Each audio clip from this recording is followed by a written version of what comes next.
자, 밸류업이라면 손여로 팀장께서는 어떻게 키워드 잡으십니까?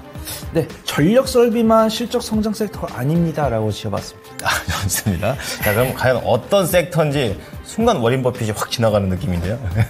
사실은 히든카드가 원래 전력섭이었거든요. 네. 정규전 끝나고 이제 메일이 오잖아요. 그러면은 이제 뭐 할까 이제 히든카드 뭐 전력섭 해야지 했는데 딱 내용이 이제 전력섭이 딱 들어가지고 바꿔야겠다. 그래서 곰곰이 생각을 해보니까 오늘 시장을 복귀를 해보면 당연히 전력섭 전선 1등이었죠. 네. 그 다음에 2등이 반도체였고 네. 3등이 제약바이오였습니다. 제약바이오 저번 주에 했잖아요. 또 할 수 없잖아요.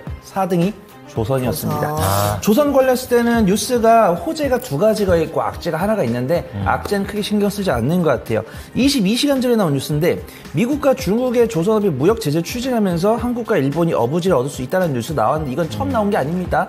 이제 조선이 이제 좀 슈팅이 나올 때 한 3주 전에 처음 나왔던 거예요. 근데 다시 부각되는 모습. 근데 오늘 조선 관련 종목들을 보니까 갭을 떠서 시작한 게 아니고 시가부터 천천히 올라왔기 때문에 이 뉴스 때문에 오늘 조선이 강하게 간 건 아닌 것 같아요. 네. 두 번째, 장중에 나왔습니다. 어떻게 보면 약간 정기장 개장 직전에 나온 거죠.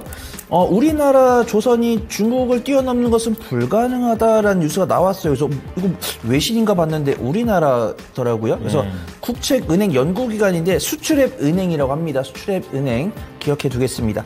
근데 이런 게 이해는 할 수 있을 것 같아요. 우리가 수주를 조선 수주도 매 분기마다 받는 게 아니고 건조한데도 몇 달, 1년이 걸리는데 그 배 받아서 솔직히 5년, 10년 이상 쓰잖아요. 그러면 네. 우리가 카타르나 이런 데 수주를 받았을 때 재수주가 몇 년 뒤에 나온단 말이에요. 그러면 결국 지금 우리가 수주장고 3년치, 4년치 쌓아놨지만 이런 것들이 약간 소진까지는 아니더라도 조금 바닥까지 떨어졌다가 다시 채워지면서 이런 모습인데 그런 모습을 보여주면서 우리가 실적이 잘 나올 거긴 하지만 이 시차에 따른 리스크는 고려를 해야 된다 이렇게 말을 했으면 이해를 하겠는데 뭐 위기감이 있다 이런 이야기가 나와가지고 굉장히 불쾌했는데 뭐 외국인과 기관은 그렇게 신경 쓰지 않는 것 같습니다. 외국인과 기관의 수급이 강하게 들어왔어요. 그 다음에 이게 오늘 좀 수급을 강하게 넣어준 것 같습니다.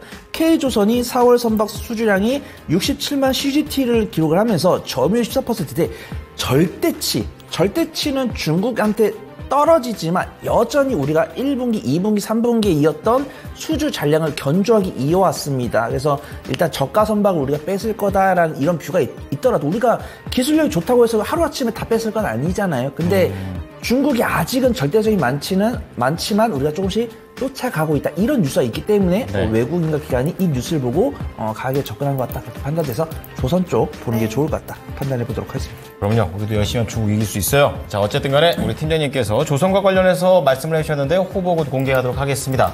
자, 조선 관련해서 또 여러 가지 종목들이 있는데 어느 쪽에서 뽑으셨는지 체크합니다. 보여주시죠. 네, 조선 3사도 있고요. 삼성중공업, HD 현대, 미포, BMT, 그리고 한국카본, 동성화인텍, 하이로코리아, 뭐 기자재, 피팅 다 있습니다. 자, 여기에서 오늘의 히든카드는요?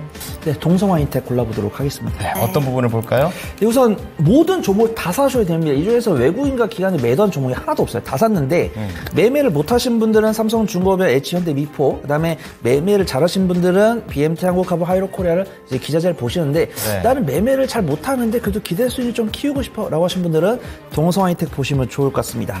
화공품 수입 알선 및 판매를 주사업을 영위하고 있는데 초전 본행제 냉매 및 방제 시스템 여기가 중요해요. 그래서 우리가 영업이익률을 많이 남는 부분들이 LNG선이라는 걸 아실 거고 LNG 수주가 3년 이상치가 남았다는 거 아실 겁니다. 그 다음에 LNG선 하면 삼성중공업이 하나오션이 있는데 그 중에서도 수주 물량은 삼성중공업이 많이 갖고 있습니다. 그러면 삼성중공업에다가 본행제를 가장 많이 납품하는 기업이 낙수효과를 얻겠죠? 그 기업이 동성화인텍입니다. 그래서 증권사 리포트를 보면은 악재는 있었어요. 4월 24일에 공장에서 불이 났다고 합니다. 그래서 분봉상은 흔들렸지만 종가는 시가보다 넘었기 때문에 선반영을 충분히 했다. 이렇게 보고 있고요. 네. 증권사 리포트도 수주잔고가 4년치 물량을 보유를 하고 있는데 올해 하반기에 공장을 증설할까 말까 고민하고 있다고 합니다. 리포트를 보면은 증설을 결정했다라고 쓰는 리포트도 있고 고민하고 있다라는 리포트도 있으니까 이 뉴스를 봐야겠죠. 동성화인텍이 증설 결정하는지 봐야 됩니다. 그래서 증설을 결정하면은 실적이 빨리 다가옵니다. 그럼 저평가면 또 극심해지는 거죠.